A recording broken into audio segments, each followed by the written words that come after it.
The slap Hey, echoed it's through the okay. I'm parking here. garage like a I can't gunshot. do this. Elena Yes, you Parker hit can. the We'll do it concrete together. hard, her Armani blazer tearing at the shoulder as she fell. Rain from the November storm leaked through the airport structure's cracked ceiling, mixing with the blood from her split lip. "Please, I'm already hurt." Victor Hayes stood over her, his $1,000 shoes inches from her face. The COO of Parker Biomed, her father's most trusted partner, had just shown her exactly what trust was worth in their world. "You think begging helps?" Victor's breath came in ragged bursts, rage making his words sharp. "Your father promised me control when he retired. Then the bastard dies and leaves everything to you, his precious daughter who wanted to teach kindergarten." Elena tried to push herself up. Her hands slipped on wet concrete. O'Hare's parking garage stretched empty around them, fluorescent lights humming overhead. She'd parked here specifically to avoid Victor, to catch her flight to San Francisco alone, to escape the merger he'd orchestrated without her knowledge. The Morrison deal was built on lies. Her voice cracked. "You hid the marriage clause.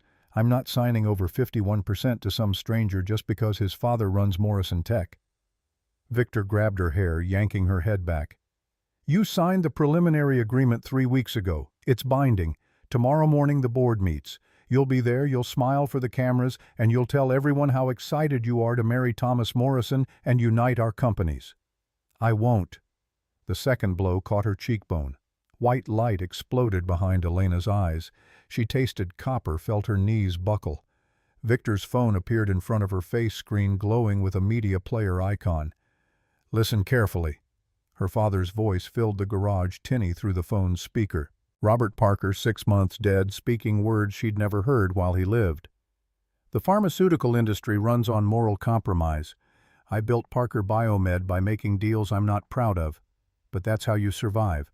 That's how you win." Victor's finger jabbed the pause button. "Your saintly father wasn't so clean. Everything you think you know about his legacy, built on the same gray areas you're so desperate to avoid.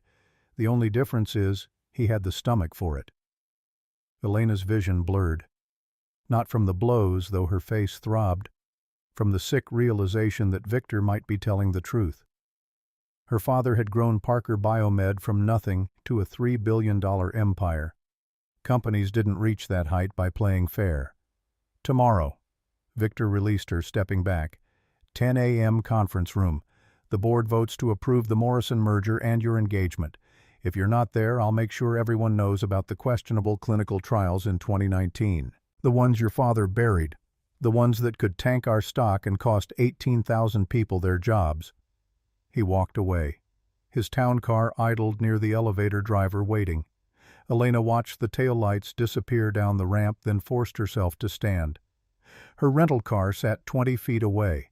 She could still make her flight, still run, except she had nowhere to run to. Terminal 3 buzzed with the controlled chaos of delayed flights and stranded travelers. Elena found a bathroom, cleaned the blood from her face with paper towels, tried to make herself presentable. The woman in the mirror looked like a stranger. Designer suit torn, makeup smeared, a purple bruise already forming on her cheek. This was what 6 years as CEO had earned her, a face full of bruises and the knowledge that everything she'd built, everything her father had built, might be a lie. Her phone vibrated, 15 missed calls, the board members circling like sharks who'd smelled blood in the water. Owen, her half-brother, leaving voicemails that probably dripped with "I told you so" satisfaction. He'd wanted nothing to do with the company after their father's funeral, had walked away with his inheritance, and never looked back. Elena powered down the phone. Gate B-17 loomed ahead. Her flight to San Francisco didn't board for another 2 hours thanks to weather delays. She found an empty seat, sank into it, pressed the cold water bottle she'd bought against her swelling cheek. "Excuse me, is this seat taken?" Elena didn't look up, didn't have the energy to make small talk with strangers. "Mom says we should ask before sitting. It's polite." That made her look.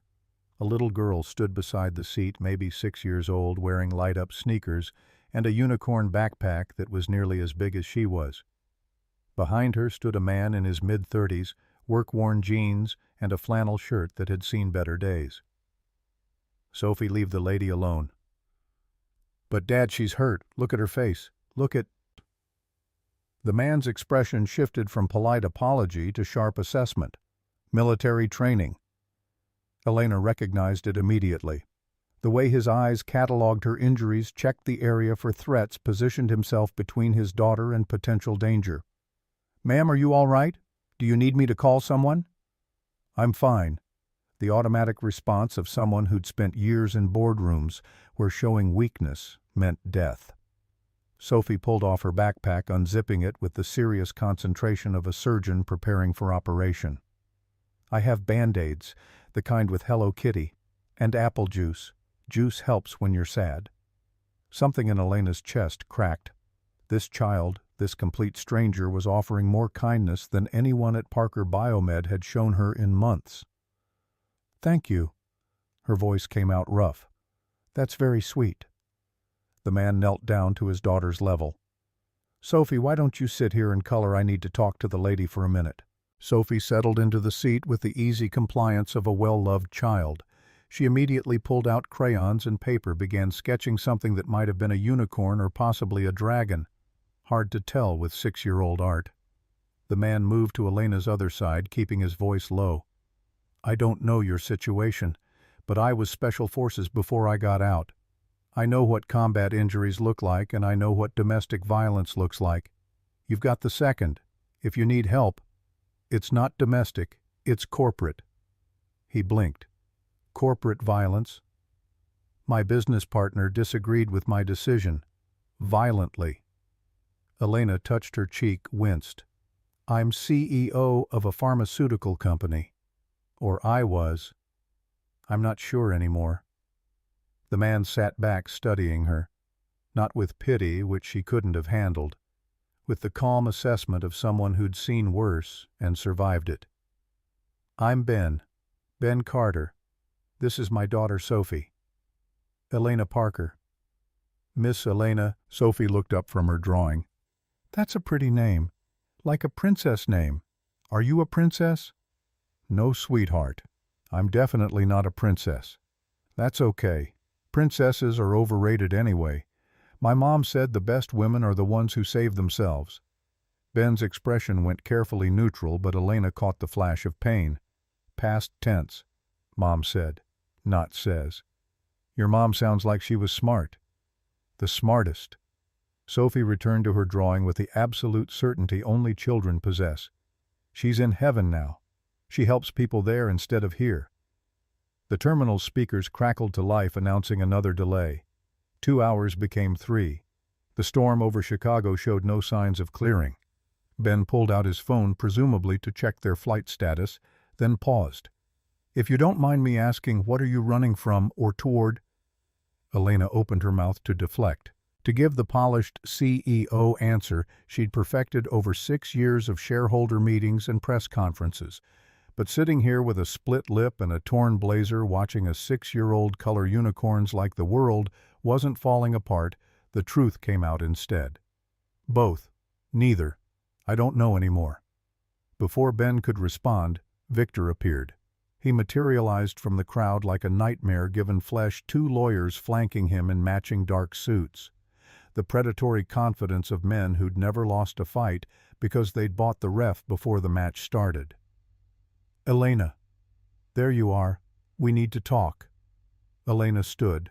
Her legs shook but held. "We're done talking, Victor." "I don't think so." Victor's hand shot out, clamped around her wrist. Hard enough to bruise, hard enough to make his point. "You signed a preliminary agreement. You have obligations. Let her go." Ben's voice carried the kind of quiet authority that made trained soldiers snap to attention. Victor barely glanced at him. "This is a private business matter. Walk away." "Can't do that." Ben moved closer. Not aggressive, just present. Solid. "Looks like assault to me." Victor's laugh came sharp and cruel. "Do you have any idea who I am? I could buy and sell you 1,000 times over. Security works for people like us, not people like you." "Maybe, but you're going to let her go anyway." Something in Ben's tone made Victor's hand tighten reflexively on Elena's wrist. She bit back a gasp. The lawyers shifted uncertain. This wasn't going according to their script. "Why is that man hurting the lady?" Sophie stood beside her father. Mr. Elephant clutched to her chest. Light-up shoes flashing pink and purple. The entire gate area had gone silent. 40 people with phones out, some filming, most just watching. Victor's face flushed. "This is none of your concern, little girl. My name is Sophie Grace Carter and you're being mean. My dad doesn't allow meanness." The absurdity of it broke something in the moment's tension. A 6-year-old in a unicorn backpack staring down a Fortune 500 executive. Victor's mouth worked soundlessly. Then he shoved Elena forward hard.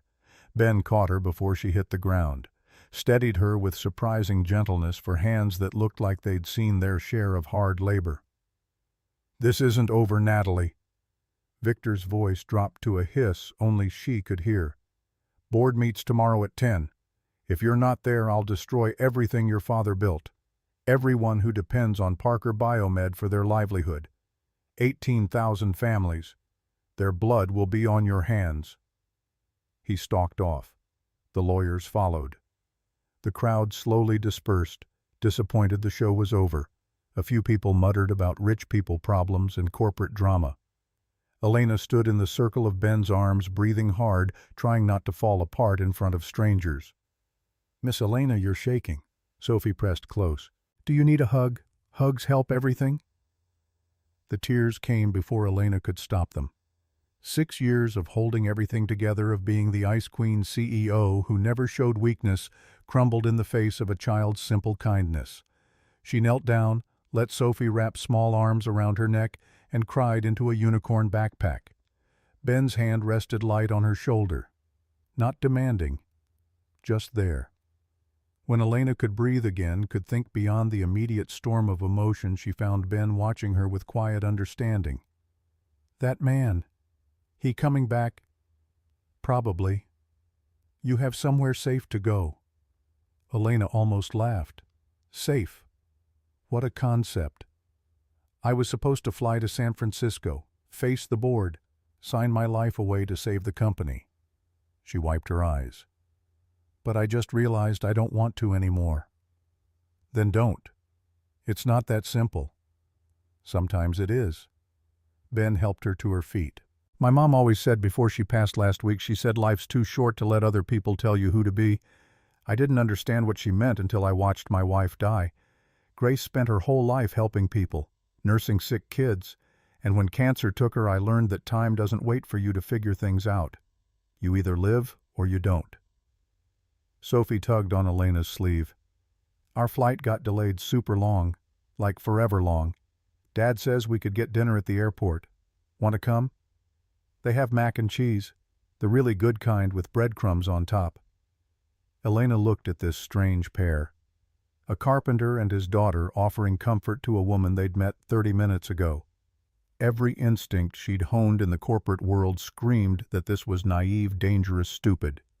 You didn't trust strangers, you didn't show vulnerability, you didn't let your guard down. But those instincts had led her to a parking garage beat down and a life she couldn't recognize anymore. "Okay, mac and cheese sounds good." The airport TGI Fridays wasn't much. Harsh lighting, sticky menus, the smell of fryer oil hanging heavy in the air. But Sophie attacked her mac and cheese with the enthusiasm of someone who believed good food could fix anything.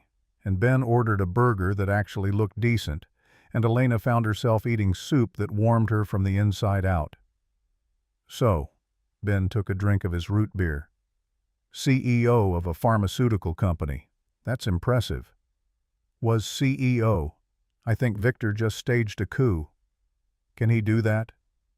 "Technically, the board can remove me for mental incompetence or abandonment of duties. If I don't show up tomorrow, they'll vote me out and install him as permanent CEO." Elena stirred her soup, watching the noodles swirl. "My father built Parker Biomed from nothing. 30 years of work. And I'm about to watch it burn because I can't stomach what it takes to keep it alive." Sophie looked up from her drawing. She'd graduated from unicorns to what appeared to be a family portrait. "What does it take?" "Compromise. Deals that hurt people. Marrying someone I've never met to seal a merger." "That's dumb." Sophie's matter-of-fact delivery made it feel like truth rather than judgment. You should only marry someone you love, like my mom and dad. They loved each other so much that when Mom got sick, Dad left the army to take care of her. Ben's jaw tightened almost imperceptibly. Sophie, it's true. You told me. You said Mom was more important than anything else in the whole world. She was. Ben's voice went soft. Grace was. She was everything I didn't know I needed. Met her at Walter Reed when I got blown up in Afghanistan. She was the nurse who put me back together, literally and figuratively. Elena found herself leaning forward. How long were you married? 7 years, 3 of them fighting cancer. She made it long enough to see Sophie start kindergarten. Died the day after Sophie's first day of school. He smiled, but it didn't reach his eyes. Grace said she wasn't leaving until she knew Sophie would be okay. And she meant it. Toughest person I ever met. I'm sorry. Me too. But Sophie's right. What we had was worth everything I gave up. The army, the pension, the career. I'd do it again in a heartbeat. The words sat between them heavy with meaning. Elena thought about her own choices.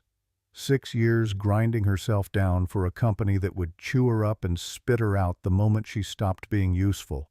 A father who'd loved her but couldn't show it except through expectations and demands. No relationships, no life outside work, nothing that made the sacrifice worthwhile. I wanted to be a teacher. The confession came unbidden. Elementary school. I loved kids, loved the idea of shaping young minds, but my father said teachers don't change the world. CEOs do. Ben raised an eyebrow. He was wrong. My daughter's teacher, Mrs. Rodriguez, changed her life when Grace died. Gave Sophie tools to process grief that I didn't know existed.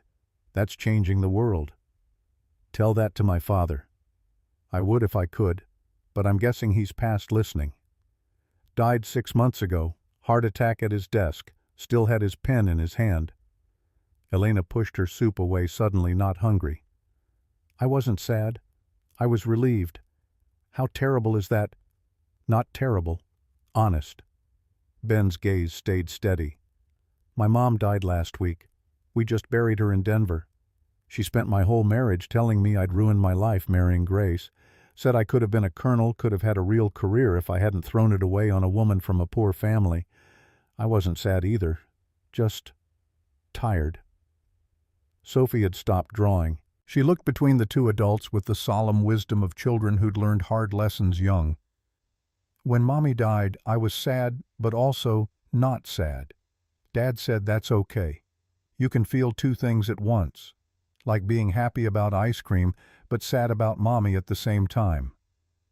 The loudspeaker crackled with another delay announcement. 3 hours became 4. Ben checked his watch, then glanced at Elena. What happens if you don't go to San Francisco tomorrow? Victor takes over. The merger goes through. 18,000 employees keep their jobs. Elena's hands shook. And I lose the last piece of my soul. What happens if you do go? I marry a stranger, sign away control of my life and my company, become exactly what my father wanted, a useful asset in someone else's portfolio.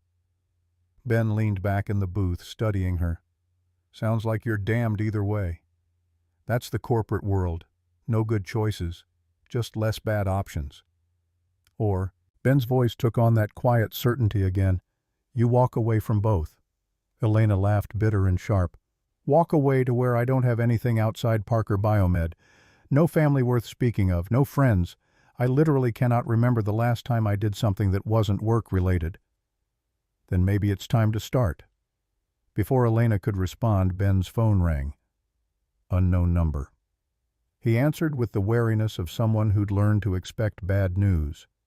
Victor's voice carried clearly through the speaker, loud enough that Elena could hear every word. Mr. Carter, I know you live at 427 Maple Street in Logan Square. I know Sophie attends Riverside Elementary. I know your wife died 3 years ago and left you with substantial medical debt. Ben's expression went flat. Dangerous. What do you want? Put Ms. Parker on the phone. Ben handed the phone to Elena. His jaw was set so tight she could see the muscle jumping. Victor, tomorrow, 10 a.m. Be there or I'll make sure your new friend loses everything. His business, his home, maybe even his daughter. Child Protective Services can be very thorough when they receive anonymous complaints. The line went dead. Elena handed the phone back. I'm sorry. I shouldn't have involved you. I should go. No. Ben's voice carried steel. I've had worse threats from better men. Taliban fighters who actually had the balls to face me instead of hiding behind lawyers. This is different. Victor has resources, money, power, and I have something he doesn't. Nothing left to lose except what actually matters. Ben looked at Sophie, then back to Elena. You can't go to that meeting. You know that, right? Going back means losing yourself, and nobody gets to threaten my kid. The flight announcement finally came. Boarding for Chicago. Ben stood shouldering his backpack. Sophie gathered her crayons with the methodical care of someone who'd been taught to take responsibility for her things. Come with us. The words came out before Ben seemed to realize he was saying them. To Chicago. I have a spare room. It's not much, but it's safe. You can figure out your next move without Victor breathing down your neck. Elena stared at him. You're inviting a complete stranger to stay in your home. Sophie, what do you think? Should Miss Elena come stay with us? Sophie's face lit up like Christmas morning. Yes, she can have the room with the window seat, and I can show her my fish tank and my drawing wall, and I can't impose on you like that. You're not imposing. You're accepting help. Ben extended his hand. Sometimes that's the bravest thing you can do. Elena looked at his outstretched hand, calloused from honest work, strong from years of hard labor, offering her something she'd forgotten existed, uncomplicated human kindness. She took it. The plane climbed through storm clouds into clear sky. Sophie pressed her face to the window, narrating the view in breathless wonder. Elena sat between her and Ben's phone, powered off the tether to her old life severed. I turned down a chance to teach at my daughter's school last year. Ben's voice came quiet, meant only for Elena. Principal offered me part-time work teaching woodshop. I said no because I was scared. Scared it wouldn't pay enough. Scared I'd fail. Scared Grace would think I was giving up on the carpentry business we'd built together. Why are you telling me this? Because I regret it every day. And watching you in that terminal, I saw someone standing at the same crossroads. Fear versus freedom. Safe misery versus risky hope. He glanced at Sophie, who'd fallen asleep against Elena's shoulder. Grace would have kicked my ass for turning down that teaching job. She always said I was at my best when I was helping people learn, not when I was chasing money. What changed? She died. And I realized that all the safe choices in the world don't mean anything if you're not actually living. Chicago appeared below them, city lights spreading like jewels across black velvet. Elena had flown into O'Hare hundreds of times, but never like this, never running toward something instead of from it. Logan Square at midnight was quiet. Tree-lined streets, modest homes with front porches, the kind of neighborhood where people knew their neighbors and looked out for each other. Ben's house sat on a corner lot, a two-story Craftsman with peeling yellow paint and a porch swing that creaked in the wind. Inside smelled like sawdust and furniture polish. Family photos covered every surface. Grace staring out from frames, dark-haired and luminous, holding baby Sophie or laughing at something off camera. The walls displayed Sophie's artwork in actual frames, treated like museum pieces. Sophie's already asleep. Ben carried his daughter upstairs with the practiced ease of 3 years of single parenting. Bathroom's down the hall. Spare room is the door on the left. I'll grab you some clothes. Elena stood in the quiet house phone still off in her purse and tried to remember the last time she'd felt this unmoored. College, maybe. Before her father had recruited her into the family business. Before she'd learned to measure her worth in quarterly earnings and stock prices. Ben returned with sweats and a t-shirt. These were Grace's. I keep meaning to donate them, but He trailed off. I understand. Do you? Because I'm not sure I do. He ran a hand through his hair. 3 years she's been gone. Sophie barely remembers her, and I'm standing here handing her clothes to a woman I met 6 hours ago. Grace would either love this or haunt me forever. Maybe both. Yeah, probably both. Ben managed to smile. The room's not fancy, but the bed's clean and the door locks. You're safe here. Safe. That word again. Elena climbed the stairs, found the spare room exactly as advertised. Small, clean, a handmade quilt on the bed, a window overlooking the backyard. Nothing like her penthouse apartment with its floor-to-ceiling windows and designer furniture. She changed into Grace's clothes, soft cotton that smelled faintly of lavender, and sat on the bed. Her phone beckoned from her purse. 23 missed calls now, voicemails piling up, the world demanding she be CEO Elena Parker, not this strange woman hiding in a dead woman's pajamas. A soft knock at the door. Miss Elena, are you awake? Sophie slipped in, dragging Mr. Elephant behind her. I can't sleep, too excited.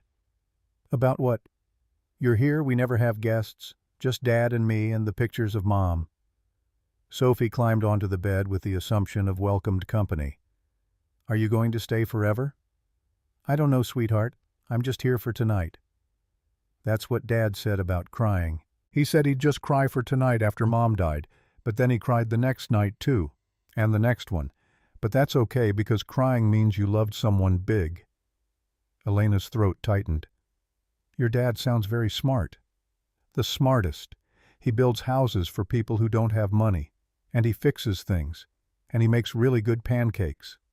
Sophie yawned hugely. Do you have anyone you love big?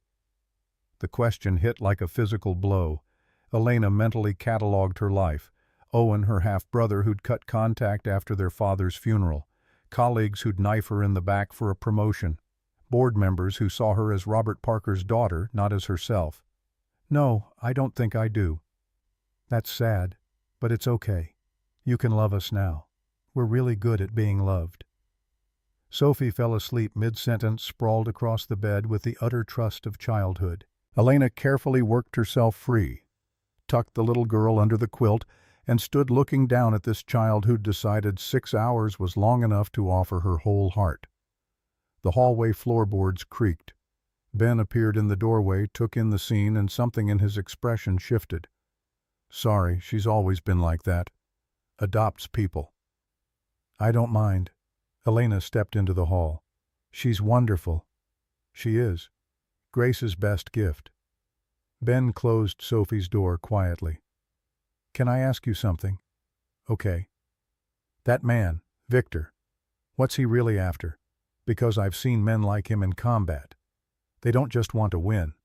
They want to destroy.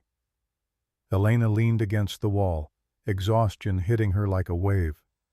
My father promised him the CEO position before he died, but the will left everything to me.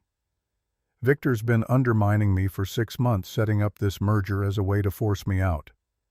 If I marry into the Morrison family, I'll be neutralized. No longer a threat. He gets control and the Morrisons get access to our pharmaceutical patents.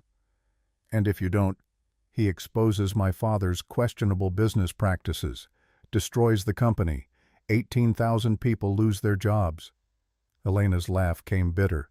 Classic lose-lose scenario. Or, Ben's voice dropped, you let it burn. Take the third option nobody's offering you. People's livelihoods are not your responsibility to destroy yourself for. If the company's built on shit foundations, maybe it's time for it to fall. New leadership, new direction. You stepping away doesn't make you responsible for Victor's choices. Elena wanted to argue, but she was so tired of carrying the weight of expectations that had never been hers to bear. I should let you sleep.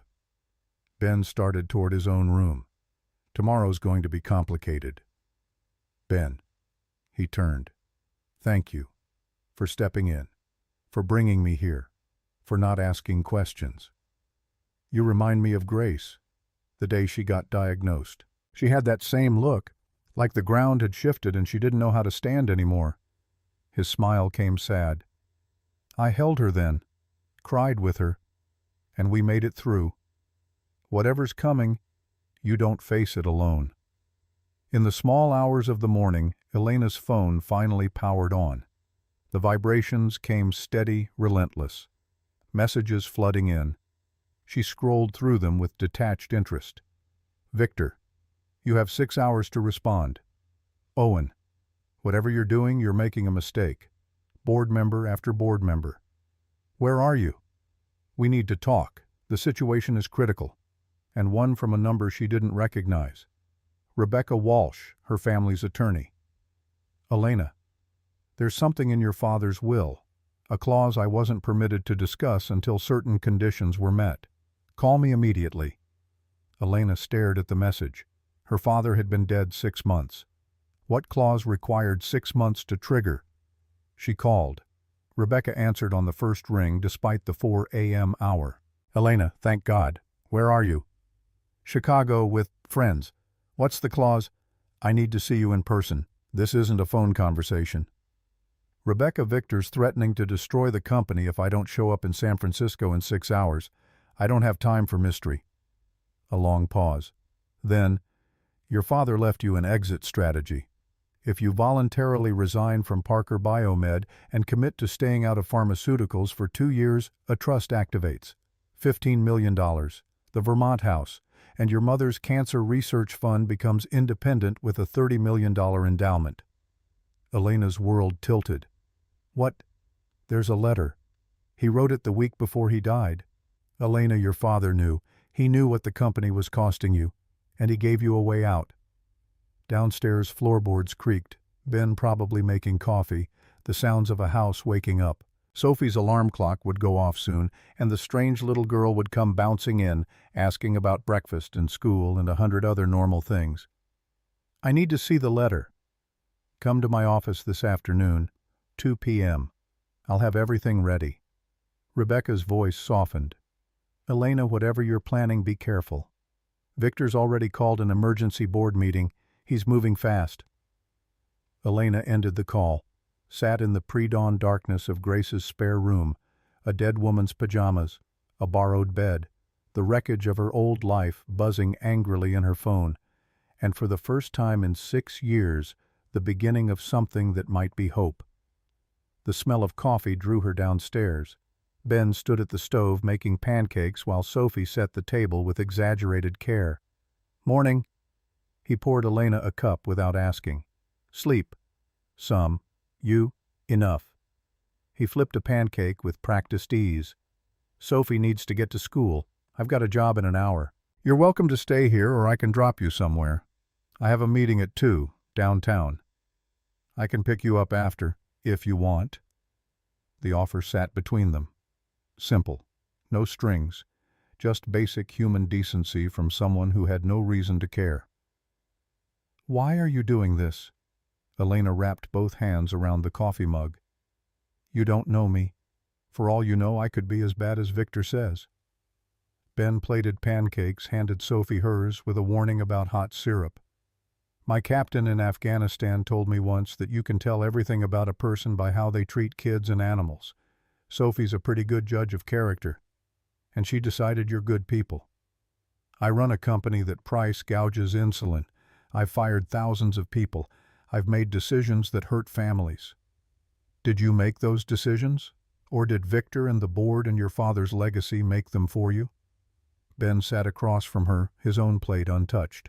There's a difference between being complicit and being trapped. The words hit harder than they should have.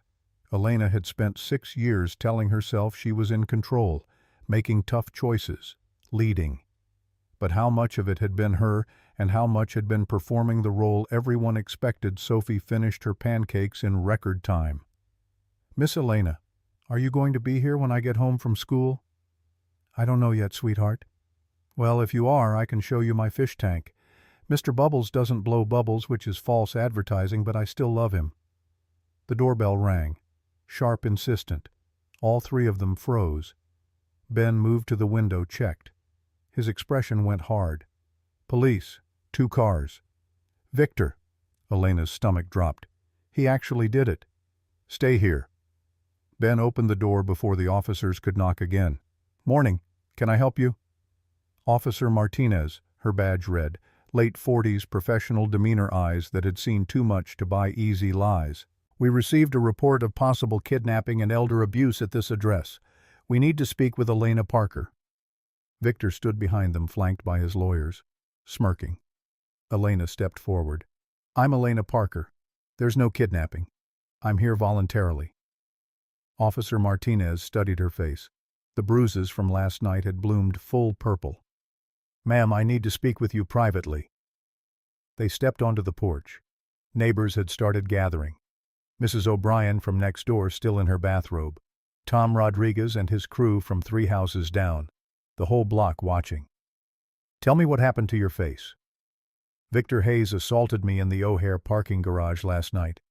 Mr. Carter intervened when Victor tried to assault me again at the terminal. He offered me a safe place to stay. That's all. Can anyone corroborate this? There should be security footage at O'Hare and about 40 witnesses at Gate B-17 who filmed the terminal confrontation on their phones. Officer Martinez glanced back at Victor. Mr. Hayes claims you're experiencing a mental health crisis, that you've abandoned your duties as CEO and are being manipulated. Mr. Hayes staged a corporate coup. I'm not mentally ill. I'm tired. And yes, I walked away from my company. That's called resigning, not abandonment. The board voted to remove you last night. Victor's voice carried false concern. Emergency session. You were deemed unfit to continue in your role. We're here to help you, Elena. Get you the care you need. Elena turned to face him fully. Something crystallized in that moment. Standing on a stranger's porch in borrowed clothes, bruised and exhausted, she felt more herself than she had in years. I quit. The words rang clear. Final. You can't quit. The board already. Then they saved me the trouble. But for the record, I, Elena Marie Parker, resign from all positions at Parker Biomed effective immediately. Tell the board. Tell the press. Tell whoever you want. I'm done. Victor's face went red. You're making a mistake. 18,000 jobs are not my responsibility anymore. They're yours. You wanted control. Congratulations. It's all yours, including the embezzlement charges. That stopped him cold. What? The preliminary Morrison merger documents you gave me to sign, I had my attorney review them thoroughly. Turns out there are some interesting discrepancies between our books and what you reported to Morrison Tech. $47 million worth of interesting. Bluff. Pure bluff. But Victor's expression said she'd hit something true. Officer Martinez had been watching this exchange with growing interest. Ms. Parker, do you want to file assault charges against Mr. Hayes? Elena met Victor's eyes, saw the calculation there, the threat, the promise of mutually assured destruction if she pushed this. She'd spent 6 years being afraid of that destruction. Yes, I want to file charges. The police took statements. Neighbors offered coffee and moral support. Sophie watched from the window with wide eyes while Ben stood beside Elena like a silent guardian. By the time Victor left, escorted by police, his lawyers trailing uselessly, half of Logan Square had turned out. Mrs. O'Brien brought Irish stew. Tom Rodriguez offered to have words with anyone who bothered Elena. The community circled wagons around a woman they'd never met because Ben Carter asked them to. I don't understand. Elena stood in Ben's kitchen after the crowd dispersed. Why would they do that? They don't know me. You're Ben's people now. Mrs. O'Brien patted her hand with weathered fingers. That's enough for us. When Grace was dying, this whole block took turns watching Sophie bringing meals, giving Ben time to breathe. That's what neighbors do. The concept felt alien. Elena had lived in a luxury building for 6 years and couldn't name a single neighbor. Her phone rang. Rebecca, I saw the news. You quit, Elena. I need to see that letter, now. Come to my office, I'll clear my schedule. Elena looked at Ben. Can you take me downtown? Sophie's still got school, but Tom can drive you. He knows the city better than anyone. I don't want to impose. You keep using that word. Ben's smile came easier now. Like accepting help is somehow weak. It's not. It's human. Let us help you. Rebecca Walsh's office occupied a modest suite in a building that had seen better days. Not the glass towers where corporate lawyers worked. This was old Chicago. Wood paneling and file cabinets and the smell of old paper. Sit. Rebecca pulled out a manila envelope with Elena's father's handwriting on it. Before you read this, understand your father wasn't perfect. He made choices he regretted. But he loved you. In his own broken way, he loved you. The letter was handwritten. Robert Parker's precise script covering 2 pages. Elena, if you're reading this, you found the courage to leave. Good. I built Parker Biomed on compromises I'm not proud of. I told myself it was for your mother's legacy to fight the disease that took her. But really it was ego. Pride. The need to prove I could build something that mattered. I made you into something you never wanted to be. I see that now. Probably saw it for years but couldn't admit it. You wanted to teach, to shape young minds, to make a difference in small, immediate ways. And I crushed that dream because I needed an heir. This money, $15 million, it's not enough to make up for what I took from you. But it's enough to be free, truly free. Not to maintain your lifestyle, not to build another empire, just to live. The Vermont house was your mother's favorite place. She wanted to retire there, away from the pharmaceutical industry and the constant pressure. She never got that chance. Maybe you can. Choose teaching. Choose art. Choose anything that makes you remember who you were at 12 before I broke you. Your mother would be proud of the woman you're becoming. I should have been too. Dad. Elena read it twice, then a third time. Tears blurred the words, but she kept reading, kept trying to understand how her father could know all this and still force her into the CEO role. He wrote this 2 weeks before he died. Rebecca's voice came gentle. I think he was planning to tell you in person, to have the conversation he'd avoided for 30 years, but his heart gave out first. Why didn't you tell me sooner? The will specified. The trust only activates if you voluntarily resign and commit to 2 years outside pharmaceuticals. If you'd been fired or if you'd tried to jump to another company, the money would have gone to charity. Your father wanted to make sure you were choosing freedom, not running to another cage.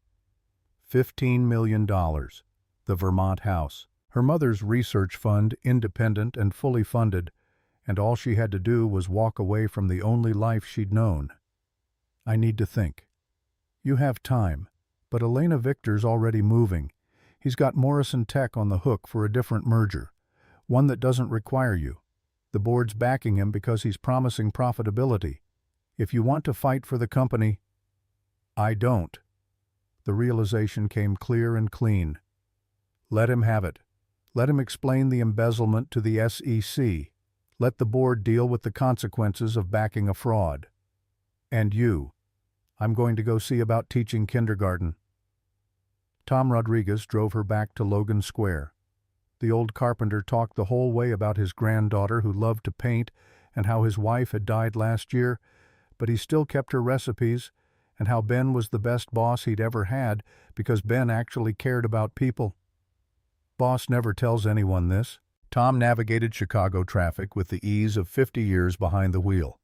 But he volunteers at the VA hospital, talks to vets with PTSD, helps them build things, says working with your hands grounds you when your head's going crazy.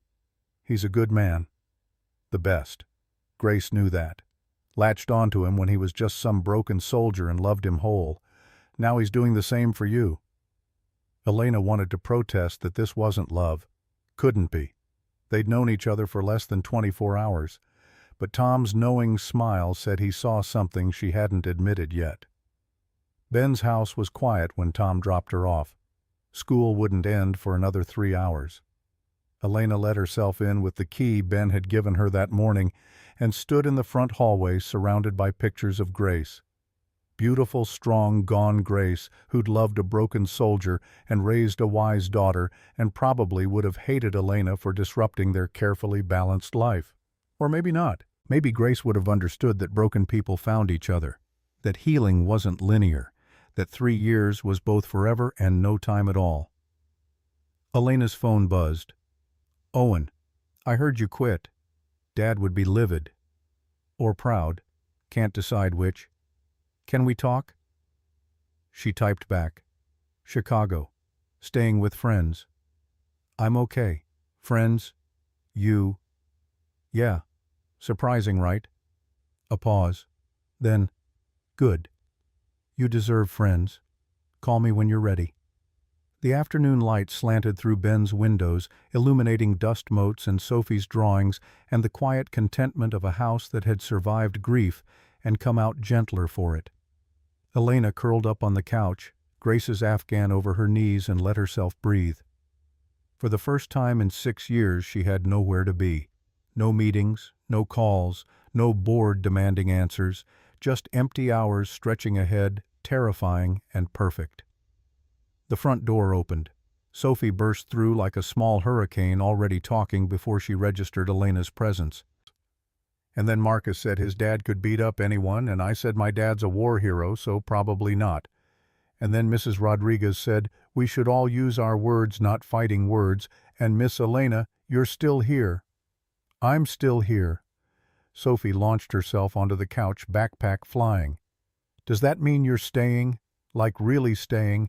Because I already told Emma you might be my new mom, and she said that's fast, but sometimes fast is good, like when you eat ice cream before it melts. Sophie. Ben appeared in the doorway, work boots muddy, looking exhausted. Slow down. Let Miss Elena breathe. But Dad, she's here. That means she likes us, right? Elena met Ben's eyes over Sophie's head, saw the question there, the hope, the fear of hoping. I like you very much, both of you. See, Dad, I told you. Sophie snuggled closer. Can we make dinner together? I want to show Miss Elena how to make pasta, the kind where you use your hands. We can do that. Ben's smile reached his eyes this time. Why don't you go change out of your school clothes first? Sophie thundered upstairs. The house fell quiet again. I quit Parker Biomed. Elena pulled the Afghan tighter. My father left me a trust fund, $15 million if I walk away from pharmaceuticals for 2 years. There's a house in Vermont, and my mother's research continues independently.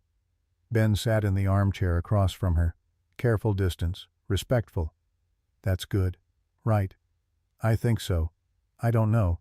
I've never made a decision this big without someone telling me what to do. What do you want to do? I want... Elena stopped. Thought. Really thought about what she wanted instead of what she should want. I want to teach.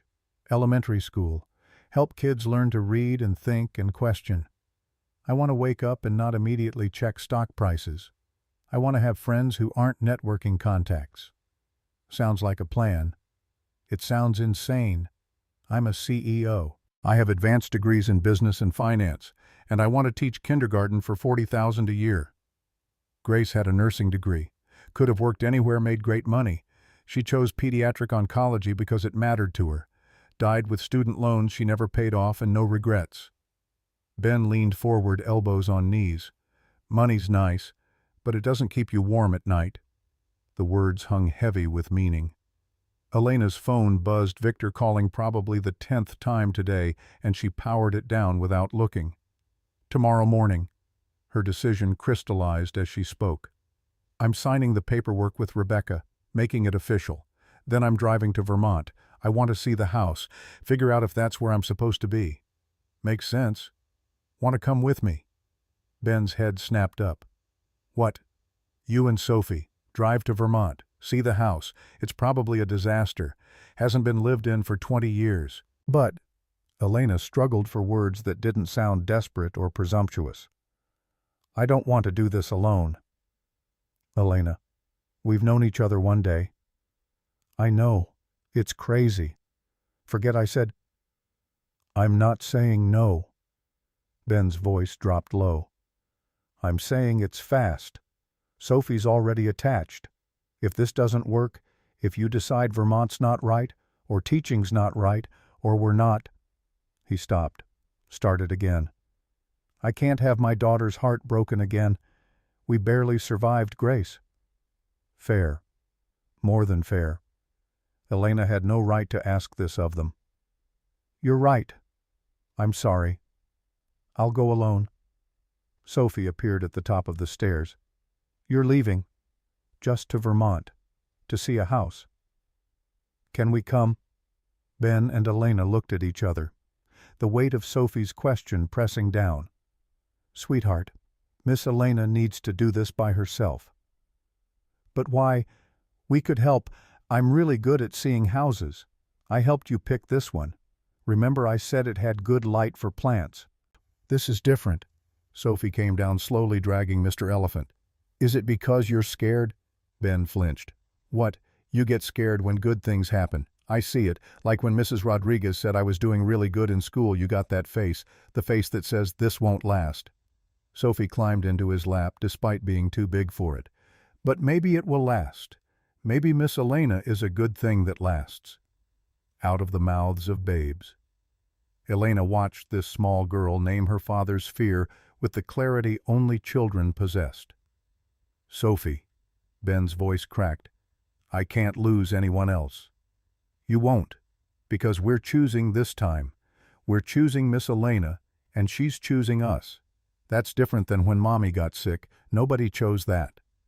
Ben looked at Elena, really looked, seeing past the bruises and the expensive suit and the CEO armor to something underneath. 1 week. His words came slow, careful. We'll drive to Vermont with you, see the house, help you settle in. If after 1 week you want us to go, we go. No hard feelings, no guilt, just clean break. And if after 1 week I want you to stay, then we talk about what that means, really talk. Because Sophie's right. I'm terrified, and I'm not good at this. Grace was my everything for 7 years, and she's been gone for 3, and I don't know how to be with someone new without feeling like I'm betraying her memory. Elena understood. She'd spent 6 years being Robert Parker's daughter. Walking away from that legacy felt like betrayal too. 1 week. She extended her hand. Ben took it, shook once, formal and binding. Sophie cheered. Vermont. Are there maple trees? Can we tap them for syrup? Is there snow? Will there be a dog? I don't know about the dog. Elena laughed, surprising herself with the sound. But we can find out. They made dinner together. Sophie's pasta hands turned out to mean making pasta from scratch flour, everywhere the kitchen a disaster.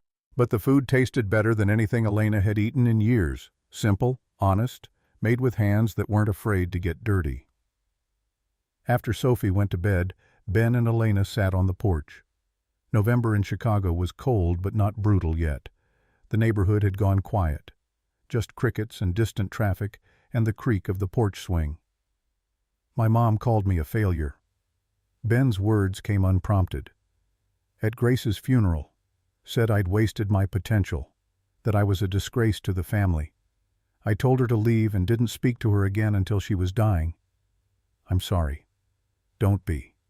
She was right about one thing. I did waste my potential, just not the way she meant. He looked at Elena. I wasted it trying to be what she wanted, the perfect soldier, the career officer, the son who made her proud. And then Grace got sick and I realized none of that mattered. The only potential worth developing was being a good husband and a good father. You're both. I'm trying. Some days I'm better at it than others. Ben's smile came rueful.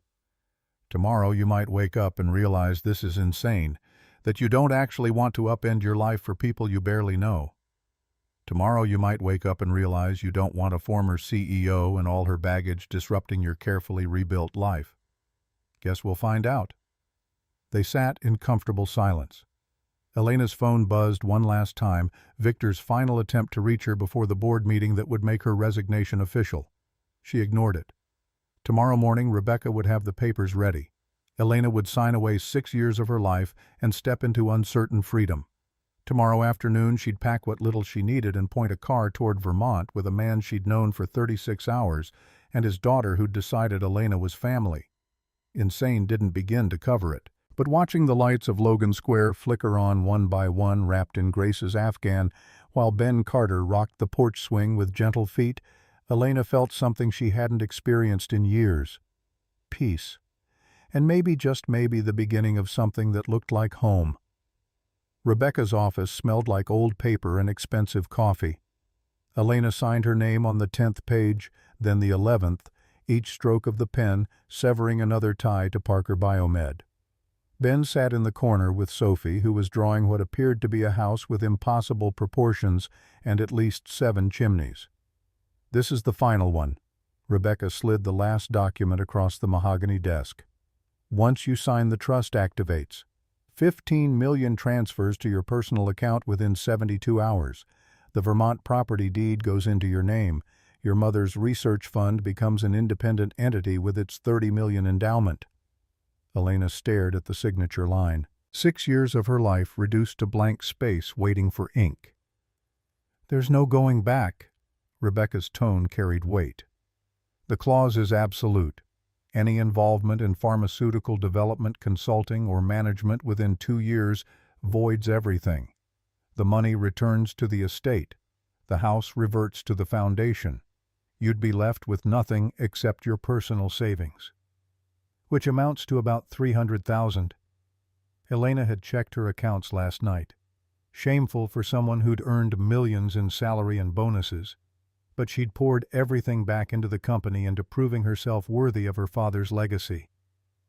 300,000 is more than most people have. "I know." Elena picked up the pen, paused. "He really knew. My father. He knew I was miserable. Robert Parker was many things. Ruthless, ambitious, difficult. But he loved you. This proves it." The pen touched paper. Elena's signature flowed across the line, muscle memory from signing countless contracts. But this one felt different. Final. Like watching the door to her old life swing shut and lock. Rebecca gathered the documents with practiced efficiency. "I'll file these this afternoon. You should know Victor's already called me twice this morning. He wants to contest the will. Claims you were coerced. Let him try."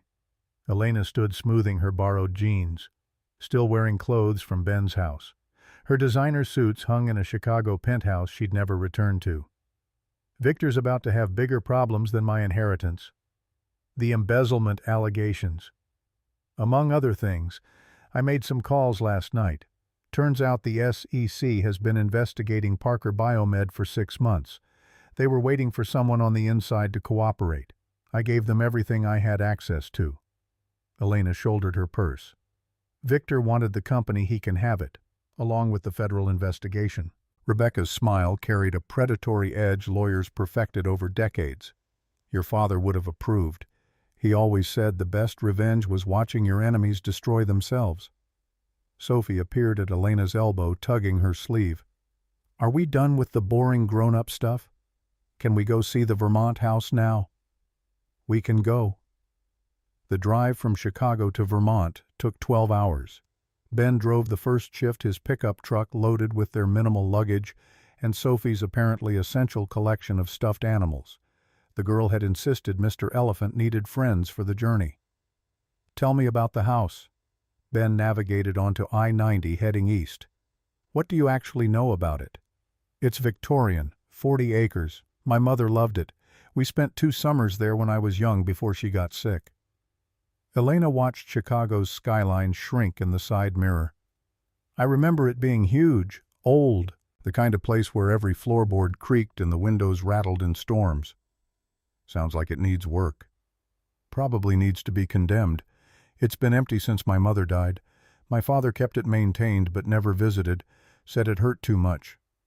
Sophie piped up from the back seat. "If it's broken, we can fix it. Dad fixes everything. He made our whole house good again after we moved in." Ben's hands tightened on the steering wheel knuckles, whitening briefly.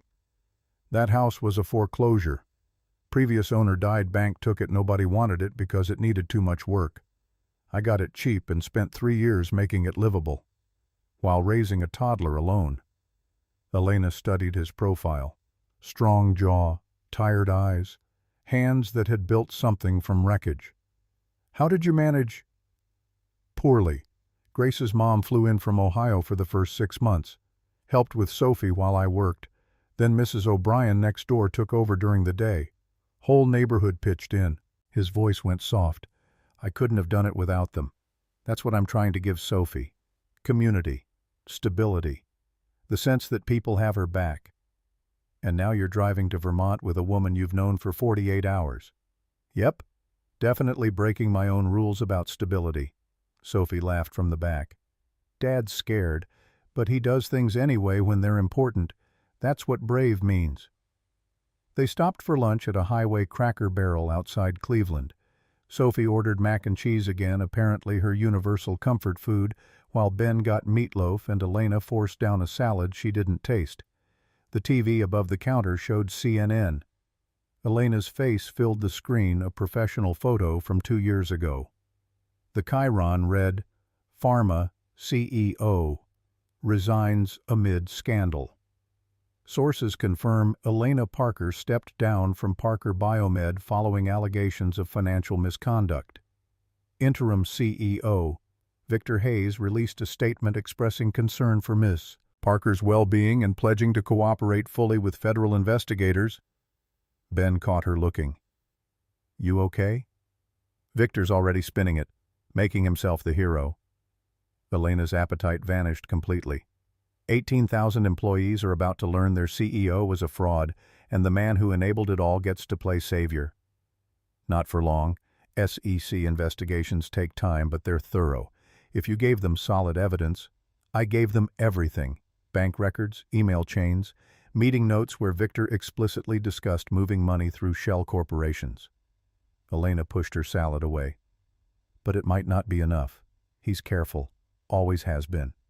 Sophie reached across the table, grabbed Elena's hand. When Marcus tried to blame me for breaking the classroom turtle tank, Mrs. Rodriguez didn't believe him. She said liars always mess up eventually because they have to remember too many fake stories. Your teacher sounds wise. The wisest, after Dad. Sophie squeezed Elena's fingers. You told the truth. That's what matters. The truth always wins. If only the world worked that way. But Elena squeezed back, drew strength from this 6-year-old's absolute certainty that justice prevailed. They drove through afternoon into evening. Ben took the second shift, while Elena navigated watching autumn forests blur past. Sophie fell asleep clutching Mr. Elephant, her light-up shoes finally dark. She trusts you. Ben's observation came quiet, meant not to wake his daughter. Sophie doesn't attach to people easily. After Grace died, she shut down for almost a year. Wouldn't talk to anyone except me. Therapy helped, but she's still careful about who she lets in. I'm honored. You should be. That kid has better instincts than most adults I know. Ben glanced in the rearview mirror at his sleeping daughter. Grace always said Sophie was an old soul, born understanding things the rest of us have to learn the hard way. Do you talk to Sophie about Grace, or is it too painful? We talk about her every day. Bedtime, we tell Grace good night. Sophie draws pictures of her mom in heaven. We visit the grave monthly. Ben's voice stayed steady, but his jaw worked. I never want Sophie to forget her mother, but I also don't want her trapped in grief. It's a balance. The same balance Elena was trying to find with her father's memory. Robert Parker hadn't been kind or gentle. He'd demanded perfection, crushed her dreams, built an empire on compromises that corroded the soul. But he'd also loved her enough to leave an escape route, loved her enough to know she needed permission to leave. My mother wanted me to be an artist. Elena's confession surprised her. She painted, watercolors mostly, landscapes. The Vermont house has a studio she built in the attic. She'd spend hours up there while my father worked. Did she teach you? She tried. I wasn't very good. But I loved watching her. The way she'd mix colors, the concentration on her face. Elena's throat tightened. After she died, my father locked the studio. Said looking at her paintings hurt too much. I never went back up there. Maybe you should now. Maybe. They crossed into Vermont as night fell fully. Mountains rose dark against darker sky, swallowing the stars. The GPS led them off the interstate onto progressively smaller roads. Paved gave way to gravel. Streetlights disappeared, just the truck's headlights cutting through November darkness. You sure this is right? Ben sounded dubious. We haven't seen a house in 10 minutes. The property's remote. My mother liked isolation. The driveway appeared suddenly, 2 stone pillars marking the entrance. A rusted iron gate hung open, frozen in place by years of neglect. Ben turned in the truck, bouncing over ruts and potholes. Then the house emerged from the trees. Victorian didn't do it justice. The structure loomed 3 stories tall, yellow paint peeling to reveal gray wood underneath. A wraparound porch sagged on one side, windows dark and empty as dead eyes. The whole thing tilted slightly left, as if the earth itself was trying to reclaim it. Holy hell. Ben killed the engine. Elena, this place is a disaster. I know. I was going to say a project. A massive, expensive, possibly dangerous project. Sophie woke up, pressing her face to the window. It's beautiful.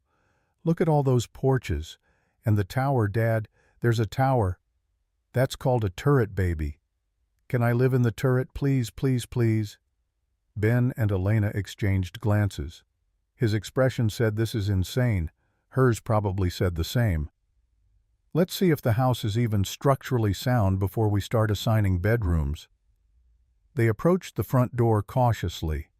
Ben produced a flashlight from his truck, swept the beam across the porch.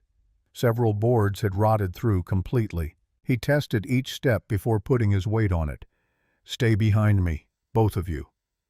The door stuck swollen from years of moisture. Ben put his shoulder into it.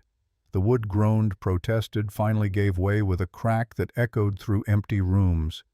Dust, thick as fog, furniture draped in white sheets like ghosts waiting. The flashlight beam revealed hardwood floors, a grand staircase crown molding that would cost a fortune to replicate. Electricity's off. Ben found the switch, flipped it uselessly. We'll need to check the breaker, assuming the wiring's even safe. Sophie coughed, waving dust away. It smells like old people. That's just age, sweetheart. Houses get a smell when nobody lives in them. Elena moved through the front hall like a sleepwalker. Her feet remembered this path even if her conscious mind had buried it. Left to the parlor where her mother had painted, right to the dining room with its impossibly long table, straight ahead to the kitchen with its ancient appliances and soapstone sink. Everything smaller than memory suggested, shabbier, more real. Ben followed with the flashlight illuminating corners. Foundation looks solid, no major water damage that I can see, but the roof probably leaks, the heating system's a coin flip, and I'd bet money the plumbing's shot. Can it be fixed? Can it? Yeah. Should it? Ben turned in a slow circle. Elena, this is going to cost hundreds of thousands. Maybe more. And take months. You'd be better off building new. I don't want new. I want this. The words came from somewhere deep, irrational. But standing in her mother's house, breathing dust that Catherine Parker had breathed, Elena knew with absolute certainty that this was where she needed to be. Ben studied her face in the flashlight's glow. Okay, then we make it work. Sophie had wandered off exploring with fearless 6-year-old curiosity. Her voice floated from somewhere upstairs. Dad, come see. There's a room with windows all around. Sophie, be careful. Don't touch anything. They found her in the turret room, 3rd-floor windows, offering 360-degree views of darkness and forest. Sophie spun in circles, arms outstretched. This is mine. I claim it. We'll see. Ben tested the floorboards, pronounced them safe enough. For tonight we're sleeping downstairs, all of us, in one room, until I can inspect every inch of this place. They camped in the parlor, sleeping bags spread on dusty floors. Ben had come prepared. Always prepared, Elena was learning, with a camping stove for heat and sandwiches for dinner. Not exactly gourmet, but hunger made everything taste better. Sophie fell asleep mid-sentence, exhausted from the drive and the excitement. Ben covered her with an extra blanket, then settled beside Elena against the wall. You know what you're taking on. His voice stayed low. This house is going to consume your life for the next year, maybe longer. Every dollar you have, every ounce of energy. I know. And you still want to do it. I spent 6 years building my father's empire. Time to build something for myself. Ben's hand found hers in the darkness, rough calluses against her soft palm. "I'll help, but I've got to be honest, I can't stay forever. My business is in Chicago, Sophie's school, our life." "I know. 1 week, that's what we agreed. 1 week to figure out if this is viable, if you actually want to live here, if—" He stopped, started again. "If there's something between us, or if it's just two broken people clinging to each other in a crisis." Fair question. Elena had been wondering the same thing. Was this attraction real, or just the intoxicating rush of burning down her old life and reaching for the first solid thing in the wreckage? "I don't know what this is." Her thumb traced patterns on his knuckles. "But I know I don't want you to leave tomorrow." "Good. Because I don't want to leave either." They sat in comfortable silence, listening to Sophie's soft breathing and the house settling around them. Every creak and groan a complaint or a welcome, impossible to tell which. Elena's phone buzzed. She'd kept it off most of the drive, but had powered up briefly to check messages. 23 texts from Owen. She opened the thread. "I saw the news. Victor's claiming you embezzled, not him. Says you had a breakdown, resigned to avoid prosecution. Board's backing his story. Call me. Please." Elena showed Ben the screen. "He's good. I'll give him that." Flipped the narrative completely. "Can he make it stick?" "Maybe. Probably. I don't have proof I didn't embezzle, just proof he did. And in the court of public opinion, the person left standing always looks less guilty." Ben's jaw tightened. "We could go back. Fight this. Make sure people know the truth. And spend the next year in depositions and press conferences and legal hell." Elena pocketed the phone. "No. Let Victor have his Pyrrhic victory. The SEC will find what they need. And I'll be here rebuilding something that actually matters." Morning came gray and cold. Elena woke to the smell of coffee. Ben had somehow made coffee on the camping stove, and Sophie's delighted shrieks from outside. "Snow, Dad, it snowed." Sure enough, a light dusting covered the ground. First snow of the season arriving like a benediction. Sophie ran in circles, catching flakes on her tongue. Ben handed Elena a tin mug. "Weather says it won't stick, but we should probably check the roof situation before real winter hits." They spent the morning on reconnaissance. Ben methodically worked through the house, noting structural issues, making lists. The furnace was indeed shot. The roof leaked in 3 places. Half the windows were cracked. The wiring looked original to the house, probably installed in the 1890s. "You're looking at $200,000 minimum to make this place livable." Ben showed Elena his notes. "That's bare bones. Heat, water, electricity, roof. No cosmetic work. I have $15 million coming. You have $300,000 now. The trust won't transfer for 3 days minimum. Could be a week, depending on banking. And Elena—" He hesitated. "You need to save most of that money. Teaching doesn't pay much. You'll need reserves. So we do the essential work now. Make it habitable. The rest can wait." Define habitable. Warm, dry, functional plumbing. Ben laughed, sharp and disbelieving. "You're talking about roughing it. No luxury, no convenience.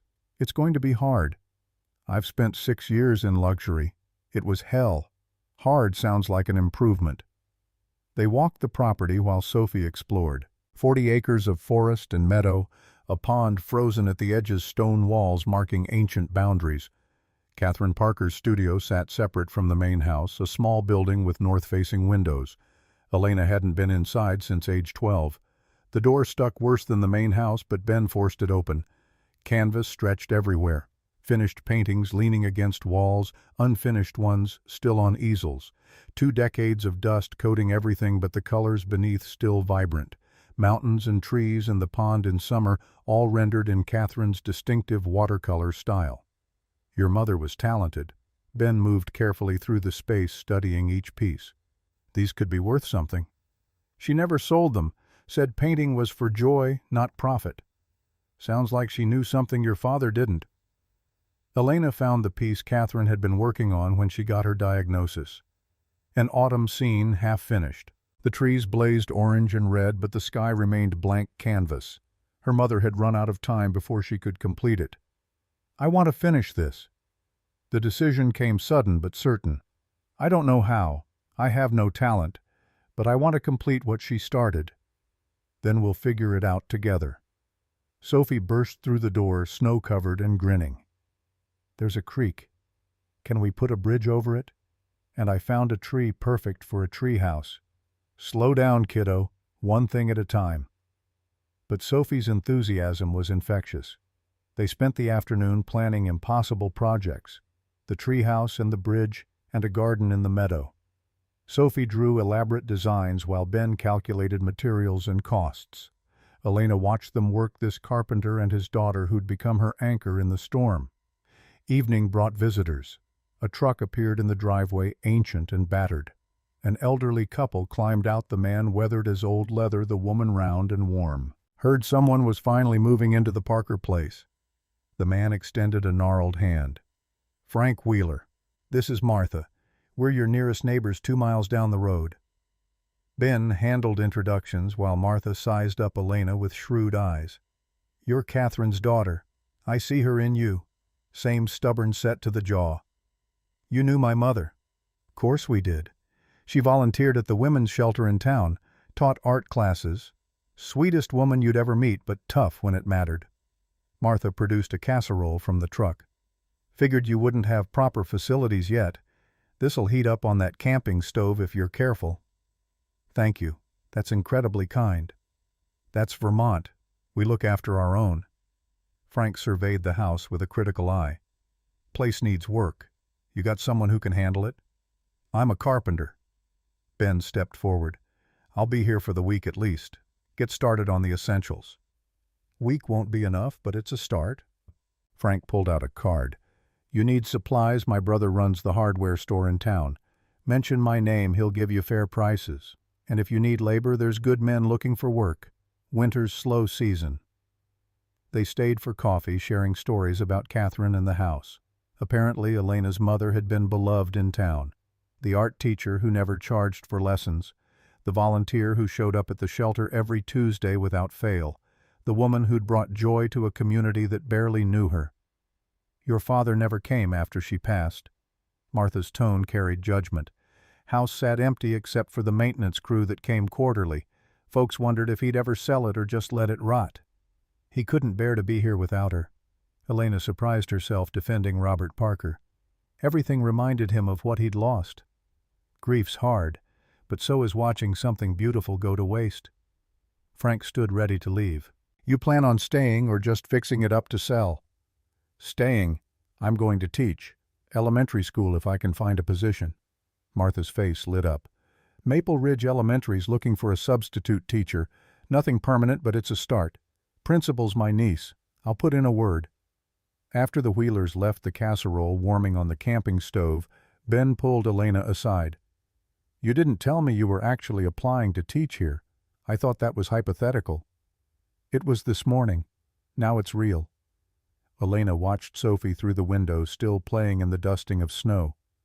"That little girl in there, she reminds me why I wanted to teach. The curiosity, the fearless joy, the absolute certainty that the world is good and magic exists. Sophie's special. Most kids aren't like her."